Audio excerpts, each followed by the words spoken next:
these two reactor parts moved the voxel point to the end of the slope. See? So the voxel points, instead of being in the middle of the slope, are now at the end of the slope. So when it got put next to the blue here, the blue shape here, the voxel points for the blue shape were then now at the end of the slope and not in the middle of the slope. And you can see that if I take that other shape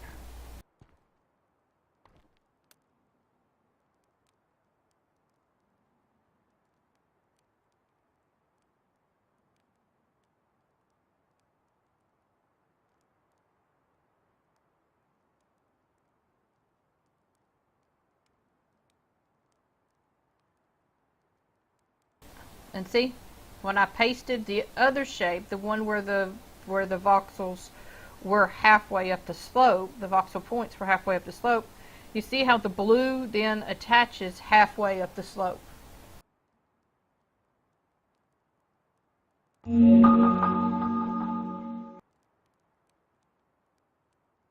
This is trying to attach to the points. Correct. In a prime box,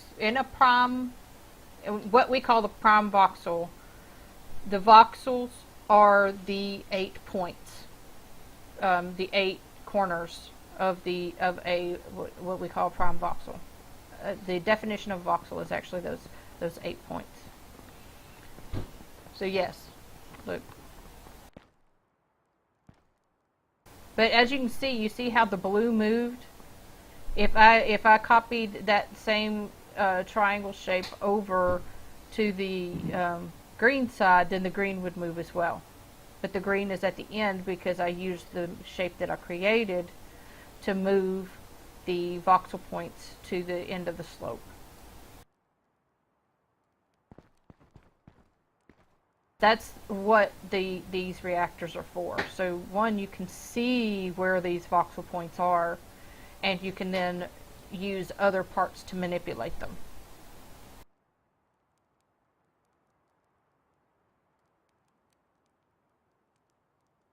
Because these cube spaces, each cube space, if you put all the cube spaces in the world together, it looks like a mesh.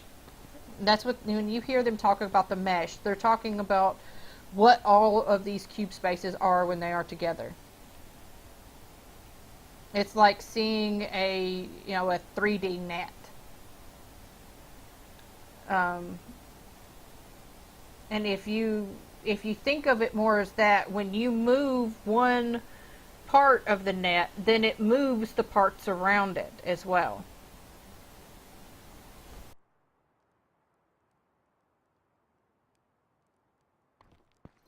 Just as if you move one part of netting, it moves the rest of the netting, and it moves.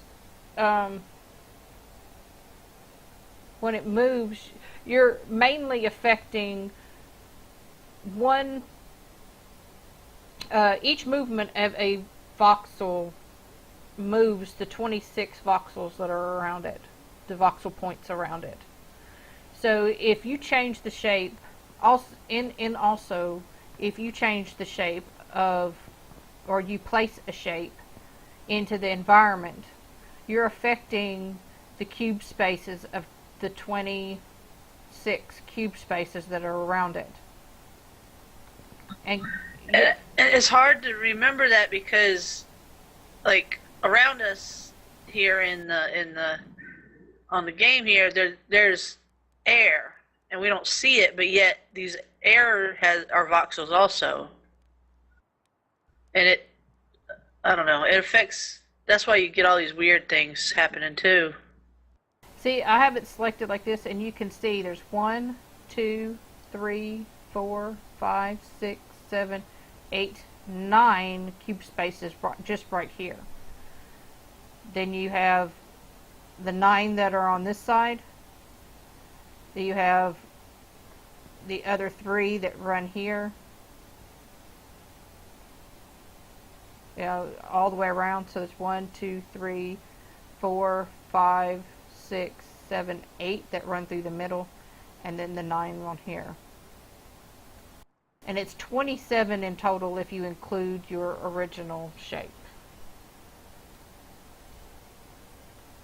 So you have this, the original shape would be your 27. It's 9 times 3 is what it is, because it's, 9 and 9 and 9. And then the one in the middle is then your 27th cube space. And it's the reason why we put it like this, so we can see, because it only takes 8, because there's only 8 points. It only takes 8 to be able to see all of the voxel points.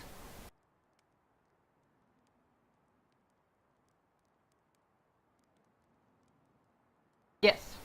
The vertices are the lines in between the points. And then you have the planes, which are the faces. So if you're looking at it as a line drawn box, then you will have the voxel points and then the vertices lines. And then your texture then makes up the planes. Yes, 3D. That's how this 3D modeling works, and it's how we get everything in the world, not including ourselves and the props. Now, ourselves and the props are actually not voxels. We are they say we're made out of mesh. We're not made out of voxels, but not the same mesh that the voxels are made of. Us and the props are made out of the same stuff, I guess. And it's the reason why we can interact with some voxels. You can run through water voxels. You can, when you place props, they can be inserted into your shapes, and they don't change your shapes at all because they're not the same type of material. And they're not considered the same. So props and everything else just kind of go through each other. They don't affect each other because they're not the same type of thing. Anything else we can go over?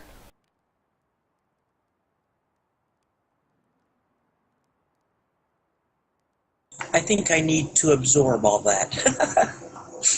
I find that, and that's why I try to keep my classes smaller, because I do find that I try to keep them short enough that I don't overwhelm you guys. I know I go through a lot sometimes, and this is a beginner class, and I know this is not beginner stuff. And so I've gone from beginner to quite a bit into intermediate.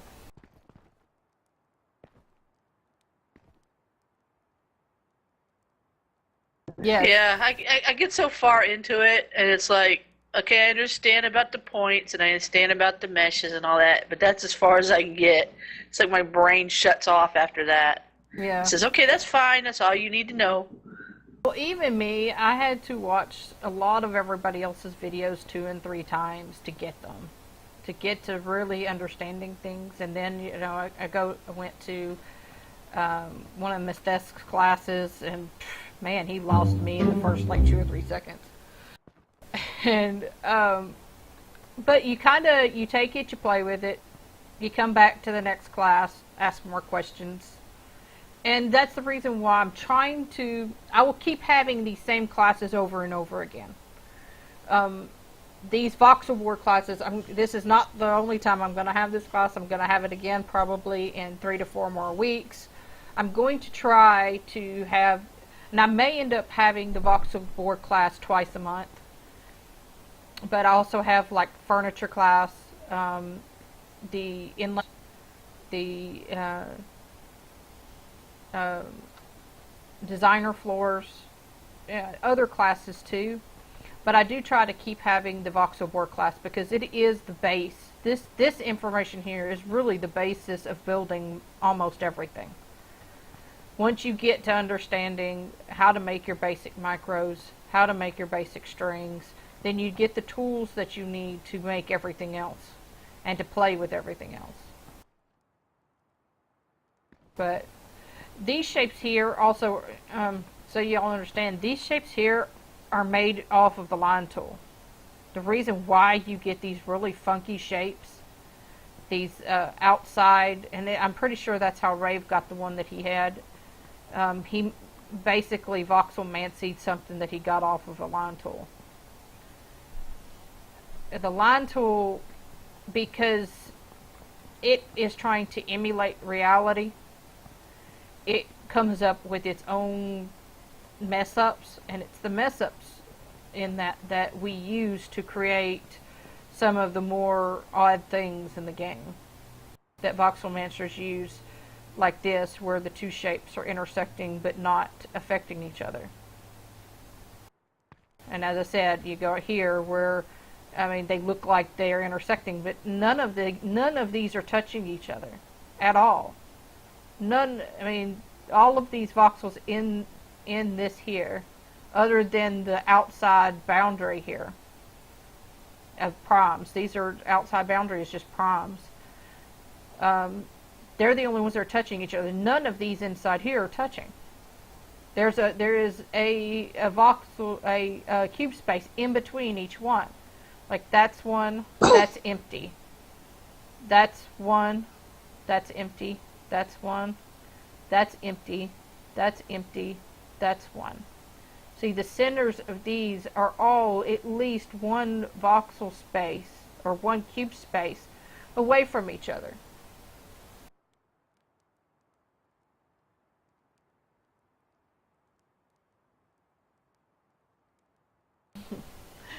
Caldorian is saying he hopes they don't dumb it down too much because you lose the awe and wonder of how things are made. I do a little bit because there are some shapes that we still have not found that we know that the engine can do, that we have not found the ability to do because we haven't found these reactor corners that we need to make them. And they don't come out naturally doing anything that we've been able to find so far. And because of what we know about it, we know it should be able to do it.